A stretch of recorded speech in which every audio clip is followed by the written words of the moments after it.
بسم اللہ الرحمن الرحیم۔ بھائی صاحب نے ایک سوال کیا ہے کہ کون سا ایسا گناہ ہو سکتا ہے جو سارے ثواب کو ختم کر دیتا ہے؟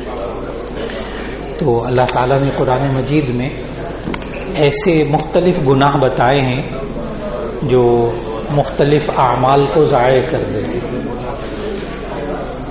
بعض اعمال ایسے ہیں، بعض گناہ ایسے ہیں جو کہ خاص ایک عمل کو ضائع کرتے ہیں، بعض گناہ ایسے ہیں جو سارے اعمال کو ضائع کر دیتے ہیں۔ کچھ اعمال کو ضائع کرتے ہوں، جیسے سورہ توبہ میں، سورہ بقرہ میں اللہ تعالیٰ نے ارشاد فرمایا کہ اے ایمان والو، تم صدقات اور زکوٰۃ کر کے احسان نہ جتلاؤ، لا تبطلوا صدقاتکم بالمن والعذاب، لا تبطلوا صدقاتکم بالمن والعذاب، تم اپنے صدقات کو یعنی مالی عبادتوں کو بالمن احسان کے ساتھ والعذا اور تکلیف دے کر ضائع نہ کرو۔ معلوم ہوا بندہ کسی کے ساتھ پہلے تعاون کر دے، مدد کرے، 1 سال 2 سال 10 سال، پھر اس کے بعد کسی وقت کہہ دیا نا اور کھانے کو کچھ نہیں تھا، سارا تو میں نے کیا، سارا ضائع ہو گیا، اس نے خود ضائع کر دی۔ باقی نمازیں ضائع نہیں ہوئی، روزے ضائع نہیں ہوئے، وہ جو مالی عبادت جس کے بعد اس نے تکلیف پہنچائی نا، احسان جتایا، وہ اس نے خود ضائع کر دی۔ اور بعض اعمال اللہ تعالیٰ نے قرآن مجید میں ایسے بتائے کہ جس سے انسان کے سارے اعمال ضائع ہو جاتے ہیں، جیسے لئن اشرکت لیحبطن عملک، لئن اشرکت لیحبطن عملک، اگر کوئی بندہ شرک کرے تو اس کے سارے اعمال ضائع ہو جاتے ہیں، سارے نیکیاں پچھلی زندگی کی ختم۔ ہاں ابھی بھی زندگی میں توبہ کر لے، یہ مایوسی ابھی بھی نہیں۔ سب سے بڑا گناہ شرک ہے۔ لوگ بہت سوال کرتے ہیں کہ کیا بڑے بڑے گناہ، مولانا بڑے بڑے گناہ ہو گئے، کیا اللہ معاف کر دے گا؟ تو اس کا جواب یہ ہے کہ سب سے بڑا گناہ شرک۔ اگر انسان زندگی میں یہ جو ہے نا آیت کہ ان اللہ لا یغفر ان یشرک بہ ویغفر ما دون ذلک لمن یشاء، کہ اللہ مشرک کو نہیں بخشے گا، باقی ہر ایک کو بخش دے گا، مشرک کو نہیں بخشے گا، باقی ہر ایک کو بخش دے گا، یہ تب ہے جب کہ موت شرک کی حالت میں آئی ہو، ورنہ زندگی کے اندر 50 60 سال 90 سال بھی شرک کرنے کے بعد توبہ کر لینا زندگی میں، اللہ وہ بھی معاف کر دیتے۔ مثال دیتا ہوں، حضرت سلمان فارسی، صحابہ کرام، حضرت سلمان فارسی رضی اللہ تعالیٰ عنہ نے 90 سال کی عمر میں اسلام قبول کیا، تو ساری زندگی جو پچھلی تھی 90 سال کی ساری دلدل آ گئی۔ اور کتنے صحابہ ظاہر مشرکین میں مکہ میں سے تھے نا، جب اسلام قبول کیا رضی اللہ عنہ ورضوا عنہ۔ تو انسان مایوس نہ ہوئے، اور دوسرا اپنا عمل کر کے خود ضائع نہ کرے۔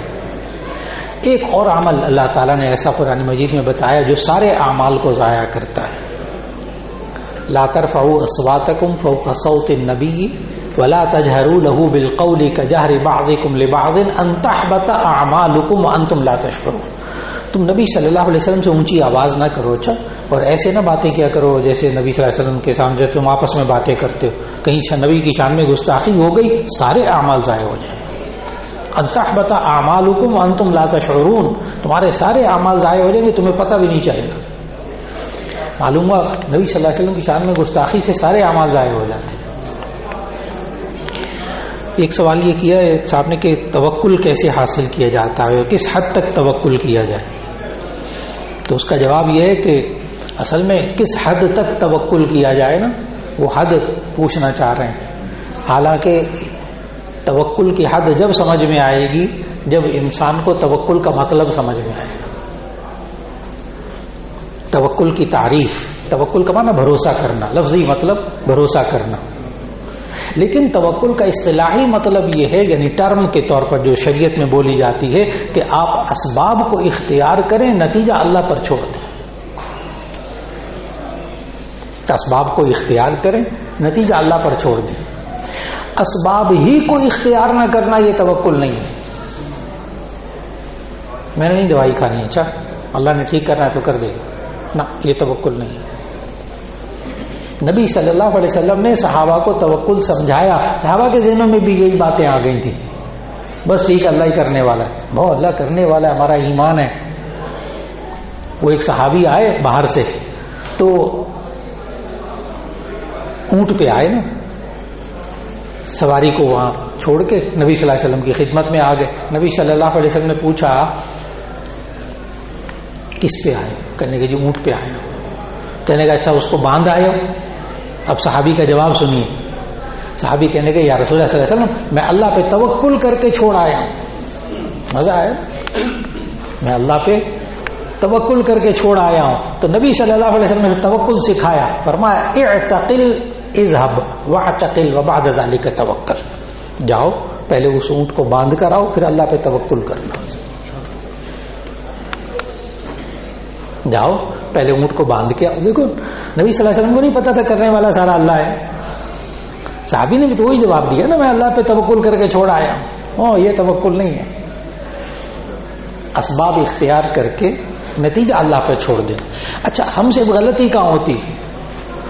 اس میں توکل میں غلطی کہاں ہوتی؟ نمبر 1 اسباب اختیار نہیں کرنے، اللہ ہی کرنے والا ہے۔ جی اللہ کرنے والا ہے، یقیناً کرے گا، وہ اسباب کا محتاج نہیں ہے، لیکن نظام اللہ کا یہ کہ آپ اسباب اختیار کریں، نتیجہ اللہ پہ چھوڑ دیں۔ ایک غلطی یہ ہوتی ہے کہ لوگ اسباب ہی اختیار نہیں کرتے، کام کی کوشش ہی نہیں کرتے۔ جیسے بعض حضرات ہوتے ہیں وہ کہتے ہیں بس بچیوں کا کیا کیا، بچوں کا کیا کیا، بس اللہ کے توکل بیٹھے ہوئے جی کوئی آ جائے گا رشتہ۔ اللہ کے بندے کوشش کیجئے، اسباب اختیار کیجئے، پھر نتیجہ اللہ پہ چھوڑ دیں۔ تو ایک غلطی یہ کہ کاہلی، سستی، غفلت کی وجہ سے اسباب اختیار نہ کرنا، یہ توکل نہیں ہے۔ نمبر 2 دوسری بڑی غلطی توکل کے اندر کہ اسباب اختیار کرتے ہیں اور کرنے کے بعد سب کچھ اسباب ہی کو سمجھ لیتے ہیں، اللہ پہ نظر ہی نہیں ہوتی۔ جیسے ایک صاحب سے پوچھا، ہاں جی آپ کی وہ سنا ہے طبیعت خراب ہو گئی تھی، آپ کے ہارٹ اٹیک ہو گیا تھا، کیا حال ہے آپ کا؟ وہ بس جی بہت شدید قسم کا ہارٹ اٹیک ہوا تھا۔ غور سے سنیے اسٹیٹمنٹ، بڑا شدید ہارٹ اٹیک ہو گیا تھا۔ بس وہ فوراً مجھے لے گئے تھے اسپتال، بڑا شاندار ڈاکٹر تھا، اور پھر وہ اسٹنٹ یہاں نہیں مل رہا تھا، میں نے باہر سے بڑا قیمتی اسٹنٹ ملا ہے، اور ڈاکٹر بڑا قابل ہے، ہسپتال بہت بڑا ہے، وہ سرجن بہت شاندار ہے۔ تو میرا اسٹنٹ ڈالا، دوائیاں یہاں نہیں ملتی تھی، وہ باہر سے میں نے دوائیاں منگوائی، بیٹے نے میرے فلاں نے دوائیاں بھیجی، میں ٹھیک ہو گیا۔ آپ نے پوری اسٹیٹمنٹ پہ غور کیا، ایک دفعہ لفظ اللہ نہیں بولا، ایک دفعہ لفظ اللہ نہیں بولا۔ یہ ہمارے گھروں کی اسٹیٹمنٹ ہے، ہماری اپنی اسٹیٹمنٹ ہے، یہ والی بیان ہے ہمارا۔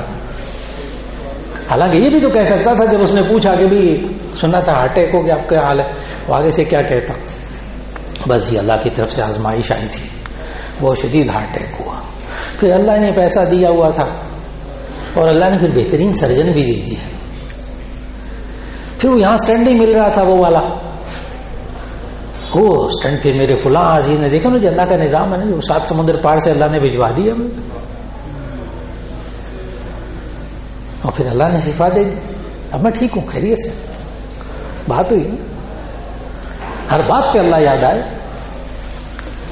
ہر بات پہ اللہ یاد آئے، توکل یہ چیز۔ باقی رہا کہ وہ اب آپ چونکہ آپ حضرات کا مطالعہ بھی ہے آپ حضرات کا، تو آپ حضرات کہیں گے وہ بزرگ تو اسباب اختیار نہیں کرتے تھے، وہ فلاں بزرگ فلاں بزرگ فلاں بزرگ، ہاں وہ فلاں بزرگ تو ایسا نہیں کرتے تھے، وہ تو اسباب اختیار نہیں کرتے تھے۔ تو اس کا جواب اچھی طرح یاد رکھ لیجیے گا، وہ سارے واقعات سچے ہیں، وہ سارے واقعات سچے ہیں، لیکن بات کیا ہے بیچ میں کہ ان بزرگوں کی نظر اسباب پر ہوتی نہیں تھی، ان بزرگوں کی نظر اسباب پر ہوتی نہیں تھی۔ ہمارا یہ حال ہوتا ہے نا کہ ہم اسباب اختیار نہیں کرتے، ان بزرگوں کی طرح بننے کی کوشش کرتے ہیں، اور بیچ میں ہوتی وہ غفلت، سستی، کاہلی، بزرگی نہیں ہوتی، بزرگی نہیں ہوتی وہاں۔ اس لیے بزرگوں کے سارے واقعات سچے، لیکن ان کی نظر اسباب پر ہوتی ہی نہیں. اس کی پہچان کیا ہے؟ اس کی میں پہچان بھی بتاؤں. اس کی پہچان یہ ہے کہ جب کام نہیں ہوتا تو شکوہ بھی نہیں ہوتا. جب بات پوری نہیں ہوتی نا تو پھر بزرگوں کی زبان پہ شکوہ بھی نہیں ہوتا. اور ہمارا کیا حال ہوتا ہے؟ ہم تھوڑی دیر بعد شکوہ کرنا شروع کرتے تھے. پتہ نہیں ہمیں تو نہیں دیتا جی، اللہ پتہ نہیں کس کو دیتا ہے. نعوذ باللہ من ذالک. اس لیے انسان کوشش کرتا رہے، نتیجہ اللہ پہ چھوڑ دے. نتیجہ مل جائے شکر، نہ ملے صبر. دونوں صورتوں میں اجر، دونوں صورتوں میں اجر. بھئی محنت کر لی، پاس ہو گئے، ٹھیک، نمبر کم آ گئے، تب صبر. ایک صاحب نے کہا کسی کو ایک کام کے بارے میں بار بار کہا جا سکتا ہے، کیا یہ توکل کے خلاف تو نہیں؟ اچھا، یعنی آپ نے کسی کو کوئی کام کروانا ہے تو کیا ہم کسی کو بار بار کہہ سکتے ہیں؟ جی، طریقے سے آپ بار بار کہہ سکتے ہیں. ممکن اس کو یاد نہ رہا ہو، آپ کہہ دیجیے، ادب و احترام سے کہہ دیجیے. شکوہ کوئی، یہ بھی اسباب میں سے ہے، یہ بھی اسباب میں سے ہے. سفارش کروانا جائز ہے. بعض لوگ نا ایک جملہ بولتے ہیں کہ جی ہمارے معاشرے کو یہ سفارش اور رشوت نے تباہ کر دیا. یہ عام سا ایک جملہ ہے کہ ہمارے معاشرے کو سفارش نے اور رشوت نے تباہ کر دیا ہے. اس کے بارے میں گزارش کروں گا، رشوت کو الگ کر دیں، سفارش کو الگ کر دیں. رشوت کو الگ کر دیں، سفارش کو الگ کر دیں. اس لیے کہ رشوت الگ چیز ہے، وہ بالکل گناہ ہے، کسی صورت میں حلال نہیں. لیکن سفارش کے بارے میں اللہ تعالیٰ نے 6 پارے میں کوئی ہدایت دی ہے، آیت ہے پوری سفارش کے بارے میں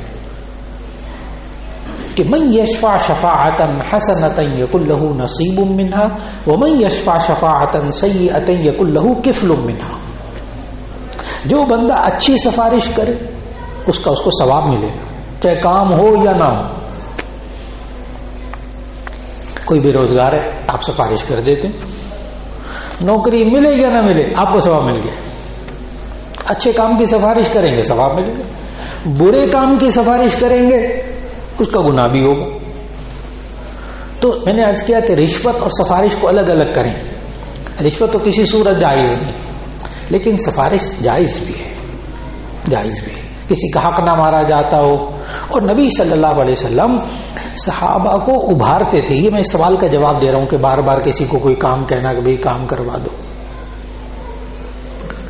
نبی صلی اللہ علیہ وسلم صحابہ کو کہتے تھے، حدیث، اشفعوا فلتوجروا، اشفعوا فلتوجروا، تم لوگوں کی سفارش کیا کرو، اس پہ تمہیں اجر ملے گا.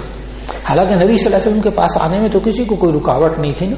کوئی سیکٹری، ڈپٹی سیکٹری کو فلاں اپروچ کرتے کرتے وہ تو کوئی بھی نہیں تھا. لیکن اس کے باوجود کچھ اجنبی لوگ آتے تھے، وہ نبی صلی اللہ علیہ وسلم کی شان دیکھ کر روب میں آ جاتے تھے.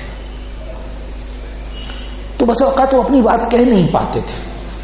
تو نبی صلی اللہ علیہ وسلم صحابہ کو کہا دیکھو وہ پیچھے آ کے بیٹھے ہیں نا بیچارے، قریب نہیں آتے میرے، تو ان کو ذرا سفارش کر دیا کرو، تمہیں اجر ملے گا. کہ یہ بڑی دور سے آئے ہیں حضرت، ان کے پاس بیچاروں کے پاس پیسے بھی نہیں ہیں، ان کو کچھ جو ہے نا وہ مدد چاہیے بیت المال سے، ان کا فلاں کام، ان کی فلاں مشکل ہے، ذرا پوری کر دیں. آپ سفارش کر دیا کریں، آپ کو اجر مل جائے کرے گا. تو اس کا معنی سفارش کر دینا چاہیے.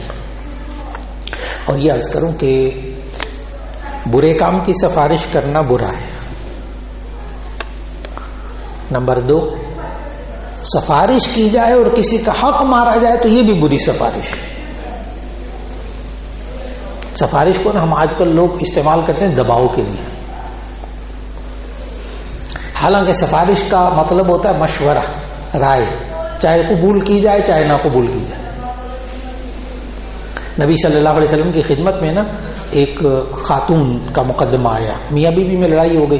تو صحابہ، دونوں صحابہ، لڑائی ہو گئی تو بیوی نے کہا میں نہیں رہنا ساتھ. وجہ بھی اسٹرانگ تھی کوئی کہ میں نے نہیں رہنا.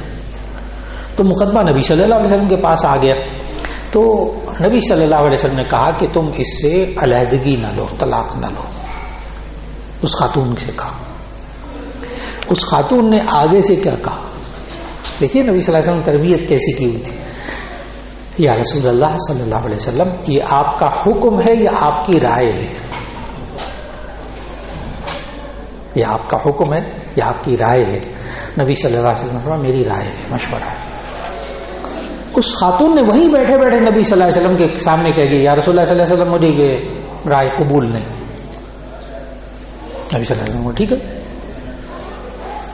ہم لوگ معاشرے میں نا سفارش کو دباؤ کے لیے استعمال کرتے ہیں، کیونکہ ماننا پڑے گا آپ کو، ورنہ سفارش ہی کیا ہوئی. نہ، یہ غلط سفارش ہے، یہ گناہ ہے. دو باتیں ہو گئی. ایک تو غلط بات کی سفارش نہیں کرنی، کسی کا حق نہیں مارنا. نمبر 3، اب بڑی نازک بات ہے، آپ سفارش کریں کام ہو جائے، بعد میں وہ بندہ مٹھائی کا ڈبہ لے کر آئے، حرام. نبی صلی اللہ علیہ وسلم نے یہ اصول سمجھایا ہے. فرمایا جو کوئی من یشفع لأحد فیہدی لہ ہدیۃ فقد اتی بابا عظیما من ابواب الربا، جو شخص کسی کی سفارش کرے اور پھر اس کو ہدیہ دیا جائے تو ایسی صورت میں یہ سود کے دروازوں میں سے ایک بڑے دروازے پر آیا ہے. یہ رشوت ہے ایسی چیز. اب میں اپنے شاگردوں کو بھی تو پڑھاتا ہوں نا، ماشاءاللہ اتنا ماشاءاللہ سب شاگردوں کو پڑھاتا ہوں، قابل شاگرد ہوتے، نیک ہوتے. ایک دفعہ گرمی کا موسم تھا تو عصر کے بعد ایک ساتھ صاحب آئے، ماشاءاللہ بڑے نیک. تو وہ نا سندر خانی انگور لے کر آئے 2 کلو. وہ شاپر میں سے نظر آ رہے تھے مجھے. باہر آیا تو دیکھا تو 2 کلو انگور. کہنے کہ استاد جی یہ میں آپ کے لیے ہدیہ لایا ہوں.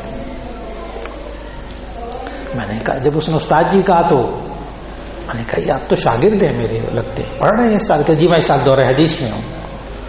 میں نے کہا بیٹا میں شاگردوں سے ہدیہ وصول نہیں کرتا، میرے بزرگوں نے منع کیا ہوا ہے، شاگردوں سے نہیں. جب عالم بن جاؤ پھر ہدیہ لے کر آنا.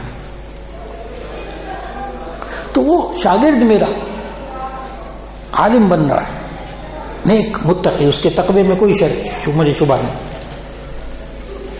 جب میں نے کہا نا بیٹا جب عالم بن جاؤ نا پھر لے کر آنا، جب نتیجہ تمہارا نکل آئے، پڑھائی مکمل ہو جائے پھر ہدیہ لے کر آنا، ابھی میں ہدیہ قبول نہیں کروں گا. تو اس طالب علم شاگرد کے منہ سے پتہ کیا بے ساختہ جملہ نکلا، کہنے کا حضرت پھر کیا فائدہ. یعنی میں نے کہا نا عالم بننے کے بعد یہ لے کر آنا نا ہدیہ، تو آگے سے وہ کیا کہتا ہے، حضرت پھر کیا فائدہ. سیدھی بات ہے، رشوت اس کا کوئی مسئلہ ہوگا. جی اشفعوا فلتوجروا، اشفعوا فلتوجروا، توجروا اتجر یتجروا سے تم سفارش کرو تمہیں اجر دیا جائے گا. اچھا جی، ان صاحب نے سوال کیا ہے کہ بعض نمازی نا مسجد میں پہلی صف میں جائے نماز بچھا کر ریزرو کر لیتے ہیں جگہ، اور پہلے آنے والے نمازی کا حق تلف کرتے ہیں، اس کے بارے میں شریعت کیا کہتی ہے؟ تو اس کا جواب یہ ہے کہ ہماری مسجد میں نا ایک تو امام صاحب کے آگے مصلی ہوتا ہے، اور ایک مؤذن کے لیے، اور ایک نائب امام صاحب کے لیے. نائب امام صاحب کے لیے یہ 2 مصلی پیچھے بچتے ہیں، کیونکہ یہاں پابندی ہے کہ خطیب صاحب جمعہ پڑھا رہے ہوں تو نائب خطیب صاحب موجود ہونے چاہیے. کسی وقت طبیعت خراب ہو جائے، کوئی بات ہو جائے تو کم از کم وہ دوسرے کو کھڑا کر سکے. مؤذن ہوتا ہے پاس کہ اس نے اقامت کہنی ہے. تو جو ذمہ داریاں ہیں نا مسجد کی، اس میں تو آپ جائے نماز پہلے سے صف اول میں بچھا لیں، لیکن صف اول میں جائے نماز بچھا کر یا کسی کو کہہ دیا کہ بھی جائے نماز بچھا لو اور بالکل آخر میں آ کر وہاں بیٹھے، تو ایسی صورت میں یہ واقعی حق تلفی والی بات ہے. اس سے بچنے کی کوشش ہو جائے. ہاں اس کی ایک صورت یہ بھی ہے کہ آپ نے جائے نماز بچھوا دی یا بچھا کر چلے گئے پہلی صف میں، اس کے بعد کوئی اور آتا ہے آ کر بیٹھ جاتا ہے، آپ اس کو نہ اٹھائیے، اور اگر آپ ٹائم پہ آ گئے اور جگہ خالی ہوئی تو بیٹھ جائیے. اس لیے جو واقعی یہ ریزرویشن والا جو لفظ ہے نا، پہلے سے ریزرو کرنا اور بعد میں آرام سے آنا، یہ مناسب نہیں، یہ مناسب نہیں. اس سے بچنے کی کوشش ہو جائے تاکہ دوسرے کا دل نہ ٹوٹے. جی مسجد کی مینجمنٹ کیا اس کے اندر کوئی ایکشن لے سکتی ہے؟ جی اصل میں یہ جو ایکشن ہوتا ہے نا، ایکشن، اس کے میں بہت خلاف ہوں. اس سے دل ٹوٹتے، اس سے دل ٹوٹتے. اس لیے میں نے جواب دیتے ہوئے بھی نا ایسا جواب دیا جس سے دل نہ ٹوٹے. آج ہمارا موضوع یہی تھا نا، زبان. تو جب ایکشن لیتی ہے نا مسجد والی کمیٹی والی، ظاہر زبان سے ایکشن لے گی نا. تو میرا جو مزاج ہے نا اس مسئلے میں، وہ شاعر کا ایک شعر ہے وہ سنا دیتا ہوں تاکہ آپ کو ایکشن سمجھ میں آ جائے کہ مسجد کمیٹی بھی ایکشن لے تو پھر وہ شاعر کے شعر کے مطابق ایکشن لے. شاعر کہتا ہے شمشیر شیریں سے قتل کر دو، میٹھی تلوار کی زبان، میٹھی تلوار. شمشیر شیریں سے قتل کر دو، نہ ہو تکلیف دونوں کو، تمہیں خنجر اٹھانے کی ہمیں گردن جھکانے کی. شمشیر شیریں سے قتل کر دو، نہ ہو تکلیف دونوں کو، تمہیں خنجر اٹھانے کی ہمیں گردن جھکانے کی. میں نے کوئی غلط بول دیا، ایکشن کی بجائے اویئرنیس. ہاں اگر ان کو اویئرنیس دینی جائے ہو سکتا ہے وہ نہ. نہیں، ایکشن بھی لینا چاہیے، ایکشن بھی لینا چاہیے، لیکن اس طرح. شاعر کہتا ہے ایک اور شعر، مشہور تو اس جہاں میں کہیں بے وفا نہ ہو. یہ پہلا مصرع الگ ہے، اصل بولنا دوسرا مصرع مراد ہے. مشہور تو اس جہاں میں کہیں بے وفا نہ ہو، دل اس ادا سے توڑ کے پیدا صدا نہ ہو. آواز نہ ہے، صدا آواز کو کہتے ہیں. دل اس ادا سے توڑ کے پیدا صدا نہ ہو، کہ اصلاح بھی ہو جائے اور کسی کا دل بھی نہ دکھے. جیسے مثال کے طور پر اس مسجد میں چند دن کے لیے ایک اعلان آویزاں کر دیا جائے کہ جائے نماز بچھا کر اپنی جگہ کو ریزرو نہ کیجیے، اس سے دوسرے نمازیوں کا استحقاق مجروح ہوتا ہے. پھر نہ وہ مانے تو پھر کوئی ایسا دوست اس کا، ساتھی اس کا، جس کی وہ بات مانتا ہو، اس کو کہہ دیا جائے کہ ان کو ذرا تھوڑا سا کہہ دیجیے، باقی لوگوں کو اعتراض ہو رہا ہے. ٹھیک ہو جاتا ہے مسئلہ، ٹھیک ہو جاتا ہے. لیکن بڑی ٹیکنکس گھروں کے اندر بھی بچوں کے ساتھ، بہوؤں کے ساتھ، بیٹوں کے ساتھ، دامادوں کے ساتھ ٹیکنک.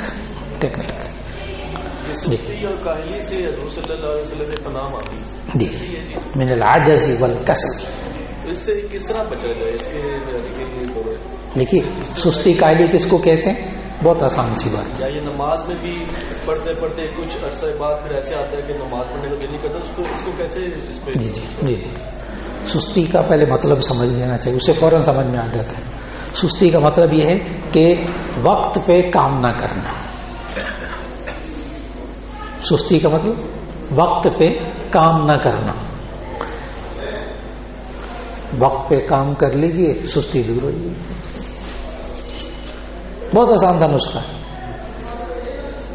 وقت پہ کام کر لیجیے، سستی دور ہو جائے گی.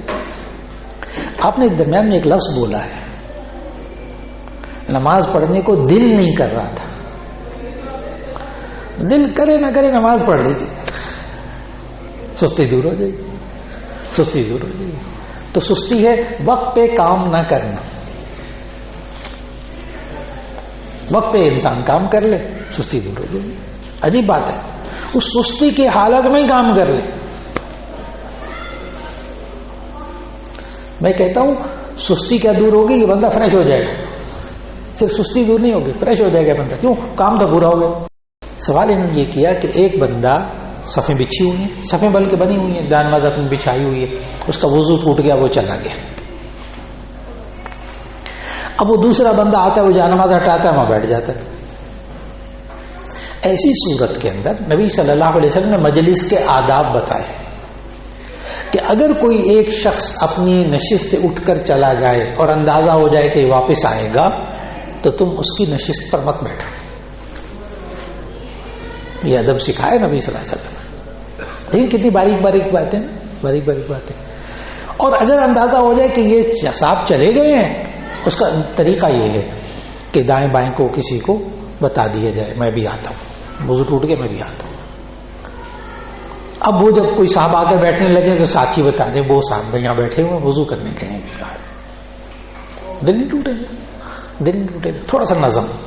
جی ایک صاحب نے کہا کہ اپنے لیے کورونا ویکسین سرٹیفکیٹ پیسے دے کر بنوانا کیسا ہے، ویکسین لگوائے بغیر؟ اس کا جواب بہت آسان سا ہے. یہ گناہوں کا پلندہ ہے. ایک گناہ نہیں، کئی گناہوں کا مجموعہ ہے، کئی گناہوں کا مجموعہ ہے۔ ویکسین لگوانا، جس نے بھی مجھ سے پوچھا کورونا کی ویکسین، یہی جواب دیا کہ فرض اور واجب ہے،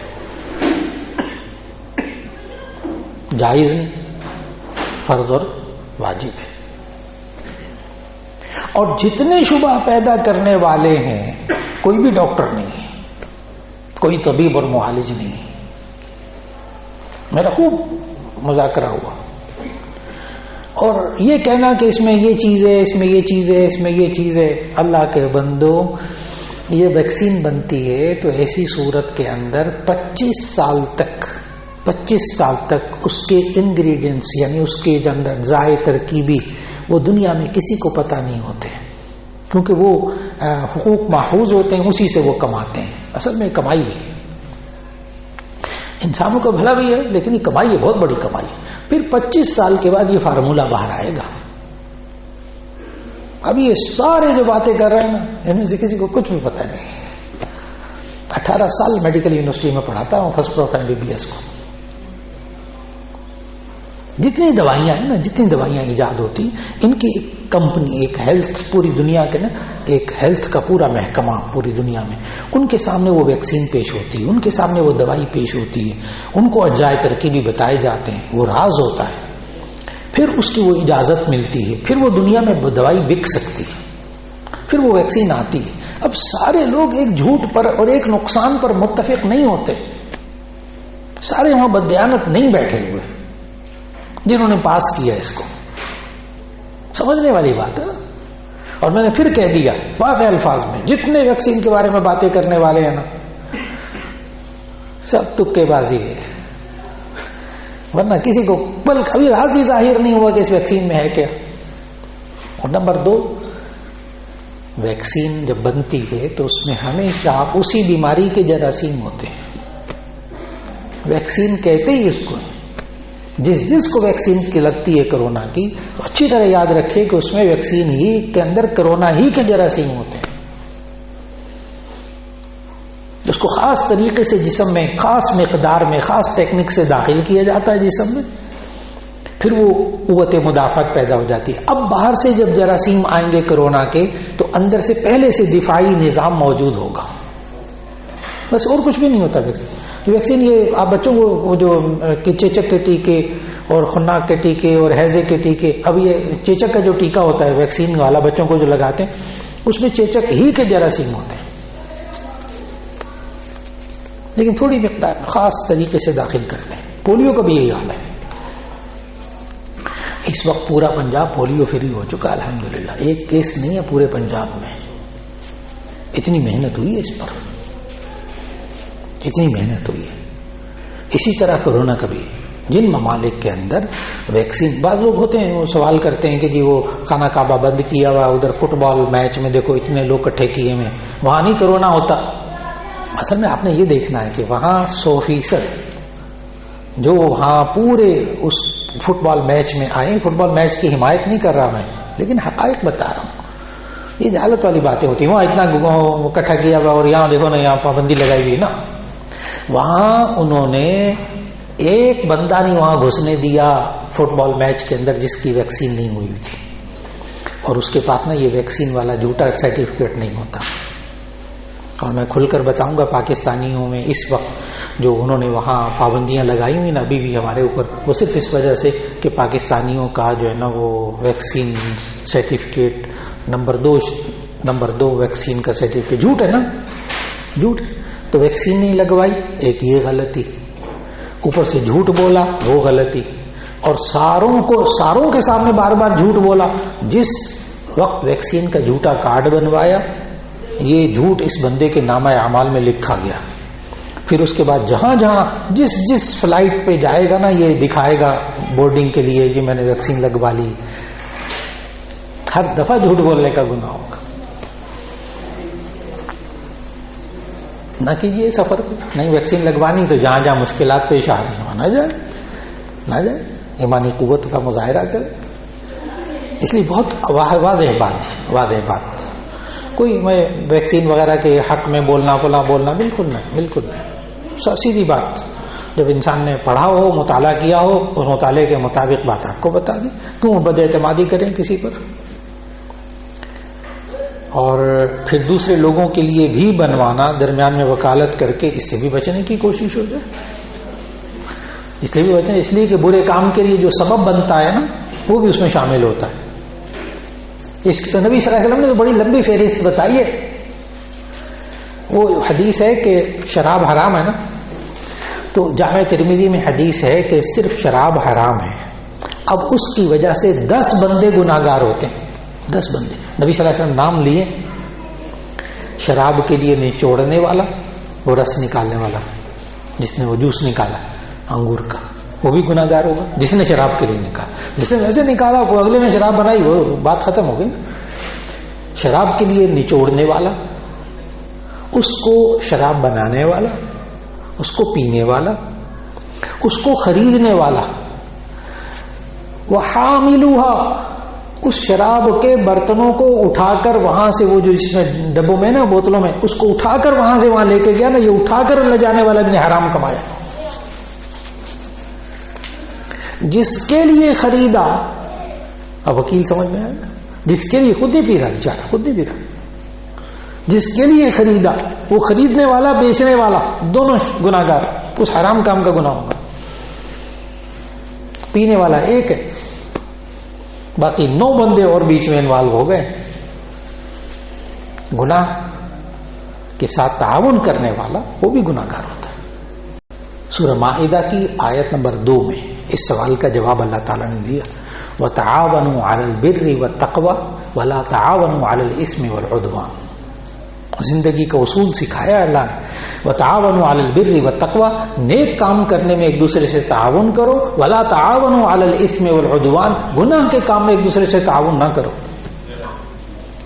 بہت واضح جواب ہو گیا، بہت واضح جواب. جی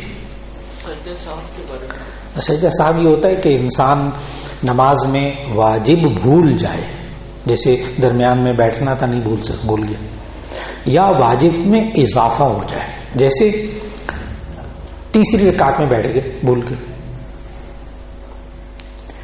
اب آخر میں سجدہ صاحب کر لے، یعنی عبدہ و رسول تک تشہد پڑھ کے ایک طرف سلام پھیر دے، 2 سجدے کرے، پھر دوبارہ تحیات آخر تک پڑھے، سجدہ صاحب پورا ہو گیا.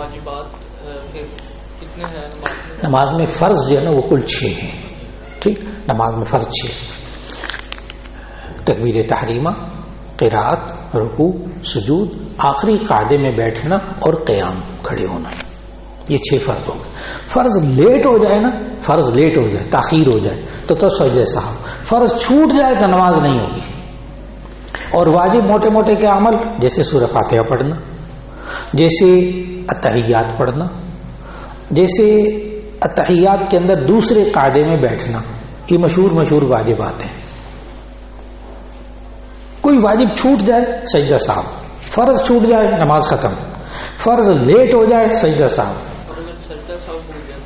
سجدہ صاحب بھول جائے تو سلام پھیرنے کے بعد بھی یاد آ جائے تو سجدہ صاحب کر لے، اور اگر اٹھ کر چلا گیا ہے تو نماز دوبارہ پڑھ لے. سجدہ صاحب کی بڑی گنجائش ہے جی، یعنی سلام بھی پھیر دیا نا، ابھی قبلے سے رخ نہیں پھرا، سینہ نہیں پھرا، تو آپ فوراً سجدے میں چلے جائیں. سلام تو کر لیا نا، پھر یاد آیا، ابھی بات نہیں کی، کوئی کلام نہیں کیا، کوئی نماز کے خلاف کام نہیں کیا، تو آپ دوبارہ سجدہ صاحب کر لیں. سجدہ صاحب کر کے نماز ٹھیک ہوگی. جی وہ تو پھر تحیات دوبارہ سجدہ صاحب کے بعد پوری تحیات، درود شریف، دعا پوری، پھر سلام پھر. جی اگر گھر میں نماز پڑھنی ہو، فار ایگزامپل کبھی دماغ سے رہ جاتی ہے، تو ایسا ہے نا کہ جو مرد ہوتے ہیں وہ آگے ہوتے ہیں، اور یعنی فیمیل جو ہے وہ پیچھے، ویسا ہی کہ رول. تو گھر میں کیا حساب تھا؟ فار ایگزامپل اگلے کمرے میں اگر لیڈیز پڑھ ہیں تو پیچھے والے کمرے میں پڑھ سکتا ہے مرد یا کیا؟ بغیر جماعت کے، بغیر جماعت تو نہیں ہو رہی نا. جماعت نہ ہو رہی ہو تو پھر آپ اگلے کمرے میں کیا، ایک ہی کمرے کے اندر، ادھر خواتین پڑھ رہی ہیں، ادھر آپ اپنی نماز پڑھ رہے ہیں، کوئی حرج کی بات نہیں. پھر آگے پیچھے جی پھر کوئی نہیں. پھر تو آگے والدہ نماز پڑھ رہی ہیں، آپ نے پیچھے جان نماز بچھا لی، کوئی حرج کی بات نہیں.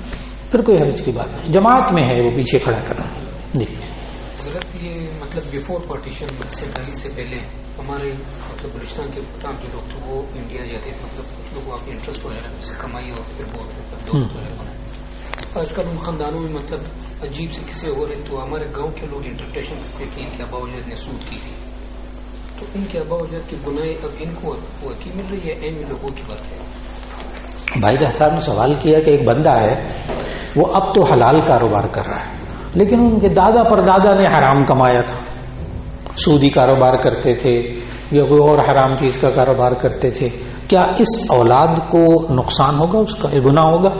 تو اس کا جواب اچھی طرح قرآن مجید میں اللہ تعالیٰ نے اس کا اصول عطا فرمایا, لا تزر وازرۃ وزر اخرى, لا تزر وازرۃ وزر اخرى, کوئی بوجھ اٹھانے والا دوسرے کا بوجھ نہیں اٹھائے گا. یہ اللہ کا اصول ہے. باپ گناہ کرے بیٹے کو گناہ نہیں ہوگا, بیٹا گناہ کرے باپ کو گناہ نہیں ہوگا.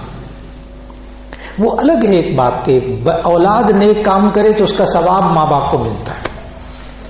اس لیے جی اچھا انہوں نے سوال اب دوسرا کیا ہے کہ اب وہ پیسہ باپ دادا نے کمایا تھا, سود کا پیسہ, تو اب نئی نسلوں میں وہ وراثت کے ذریعے منتقل ہو گیا.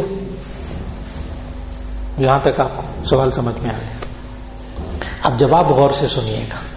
نبی صلی اللہ علیہ وسلم ایک دن گھر تشریف لائے, بخاری شریف کی حدیث ہے. گھر تشریف لائے تو گوشت پک رہا تھا, گوشت پک رہا تھا. جب کھانا کھانے بیٹھے نا تو دسترخوان پہ گوشت نہیں آیا. نبی صلی اللہ علیہ وسلم نے حضرت عائشہ رضی اللہ عنہا سے پوچھا وہ گوشت ہانڈی کہاں ہے, برما وہ ہانڈی کہاں ہے, گوشت پک رہا تھا. تو حضرت عائشہ رضی اللہ عنہا نے عرض کیا یا رسول اللہ صلی اللہ علیہ وسلم وہ ہماری خادمہ ہے نا حضرت بریرہ حضرت عائشہ کے گھر میں تھی نا خادمہ, تو وہ بریرے کو نا صدقہ کا گوشت آیا تھا, بریرے کو صدقے کا گوشت آیا تھا, اور آپ تو صدقہ نہیں کھاتے اس لیے آپ کو نہیں دیا. نبی صلی اللہ علیہ وسلم نے بخاری شریف کی حدیث, نبی صلی اللہ علیہ وسلم نے زندگی کا اصول سمجھا دیا, زندگی کا اصول فرمایا لہا صدقۃ ولنا ہدیۃ, یعنی یہ بریرہ کے لیے صدقہ تھا, بریرہ ہمیں آگے دے گی تو ہمارے لیے ہدیہ ہوگا. Change of hand, change of hand, تبدل ید, ہاتھ بدل جانا, ہاتھ بدل جانا. لہذا باپ دادا نے سود کمائے, آگے وراثت میں ان کے پاس آیا تو ان کے لیے کیا ہوگا؟ تبدل ید, ہاتھ بدل گیا, ملکیت بدل گئی. ہاں البتہ وہ سود کما رہا ہے ایک بندہ, سودی کاروبار کر رہا ہے, پتہ ہے سارا کاروبار اس کا سود کا ہے, تب وہ آپ کی دعوت کرتا ہے, آپ کی دعوت کرتا ہے, تب کہتے ہیں اس کی دعوت سے بچیں.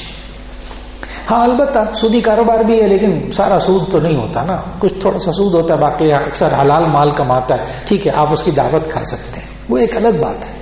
لیکن جو وراثت کے ذریعے آگے منتقل ہوا, اب اگلی نسل کے لیے حلال, اگلی نسل کو یہ تانا نہیں دے سکتے ہو تم اپنے باپ دادا کے سودی مال کھاتے ہو, نہ اب نہیں. وراثت سے چیز بدل گئی, اب مسئلہ بدل گیا, نوعیت بدل گئی.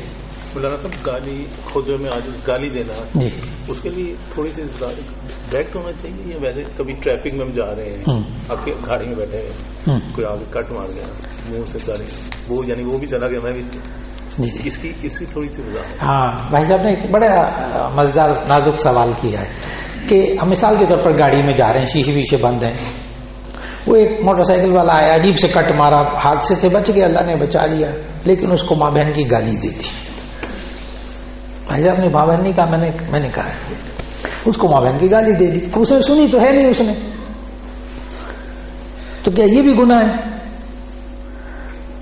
تو اس کا جواب غور سے سنیے گا کہ لا تسبوا الذین یدعون من دون اللہ, تم اللہ کے علاوہ ان بتوں کو گالی نہ دو جو اللہ کے علاوہ کو جس کی پوجا کرتے ہیں ان کو گالی نہ دو. تو بت سنتے نہیں سنتے, اس نے گالی دی, اس سے منع کیا, معلوم ہو اگلا نہ بھی سنے تو پھر بھی نہیں گالی دینی, اگلا نہ سنے پھر بھی گالی نہیں دینی. اور گالی نہ دینا یہ ایک مزاج بن جاتا ہے, اور گالی دینا یہ بھی ایک مزاج بن جاتا تھا, اور پھر بندے کو احساس بھی نہیں ہوتا یہ میں نے طلباء میں ایک دفعہ کالج کی طلباء میں نے اس موضوع پر کوئی تھوڑی سی بات کی، یعنی گالی دینے سے بچنا. تو میں نے کہا کہ بعض دفعہ مزاج ایسا بن جاتا ہے کہ بندہ گالی دیتا ہے، کیونکہ وہ طالب علم نے سوال کر دیا کہ ہم کبھی گالی دیتے ہیں ہمیں پتہ بھی نہیں چلتا ہم نے گالی دی. میں نے کہا بالکل، وہ گناہ کا گناہ ہونے کا احساس ختم ہو جاتا ہے. جیسے میں وہ گالی دہرا کر باقاعدہ بات کرتا ہوں تاکہ وہ آپ کو بات سمجھ میں آ جائے. ایک افسر کو پتا چلا کہ جو کوئی آتا ہے نا اس میرے اسسٹنٹ کے پاس تو اس کو وہ ایک خاص گالی دیتا ہے. وہ گالی بھی دوہرا دیتا ہوں، الو کا پٹھا، کیونکہ اس کے بغیر آپ کو سمجھ میں نہیں آئے گا جو میں آگے بات کرنی. الو کا پٹھا، جو کوئی آتا تھا اس کو اسسٹنٹ گالی دیتا تھا. ایک دن افسر کو بلا لیا افسر نے اس کو، اور بلا کے کہا کہ سنا ہے آپ جو آتا ہے اس کو گالی دیتے. تو اس نے اسسٹنٹ نے اپنے افسر کے سامنے سیدھی بات کہہ دی، کہنے کا آپ کو کس الو کے پٹھے نے کہا میں نے گالی دی.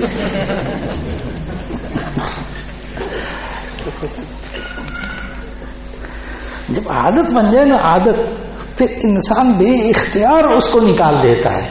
اس لیے انسان عادت ہی نہ بنائے. جیسے میں نے بعض لوگوں کو دیکھا، بالکل یہی واقعہ ہوا. میں گاڑی میں جا رہا تھا تو ایک دم جو سب وہ آیا موٹر سائیکل والا، ایسا کٹ مارا، غصہ تو آیا ڈرائیور کو. تو آگے سے کہتے ہیں اللہ تیرا بھلا کرے. اب وہ عادت، غصہ آیا اس کو، غصہ آیا اللہ تیرا بھلا کرے. اب یہ بھی کہہ سکتے ہیں، اور ادھر وہ مابین کی گالی بھی دے سکتا تھا. مزاج. اور جس بندے کو عادت نہ ہو نا گالی دینے کی، اگر اس کو گالی دے دے نا ایک دفعہ، غصے میں کبھی گھنٹوں سوچتا رہتا یار یہ نہیں مجھے کہنا چاہیے تھا، میں نے کیا کہہ دیا. کب؟ جب عادت نہ ہو. ایک کہتے ہیں کسی شخص کے کسی کی برائی اس نیت سے بتانا کہ اس کے شر سے بچ جائے، کیا یہ بھی غیبت ہے؟ جی نہیں. یہ تو نبی صلی اللہ علیہ وسلم نے خود بتایا کہ اگر کوئی کسی کو اس کی برائی سے آگاہ کرے تاکہ وہ اس کے شر سے بچ جائے. جیسے ان دونوں کے درمیان کوئی ڈیل ہو رہی تھی، سودا ہو رہا تھا کسی گھر کا کسی زمین کا، آپ کو پتا تھی بات کہ یہ بندہ فراڈیا ہے، اور یا یہ اس کی جو کاغذات ہیں وہ فیک کاغذات ہیں، غلط کاغذات ہیں، آپ نے اس کو بتا دیا جا کے. یہ غیبت نہیں. کسی کو کسی کے شر سے بچانا یہ غیبت نہیں ہے. جزاک اللہ خیر. اجازت چاہوں گا. السلام علیکم ورحمۃ اللہ وبرکاتہ.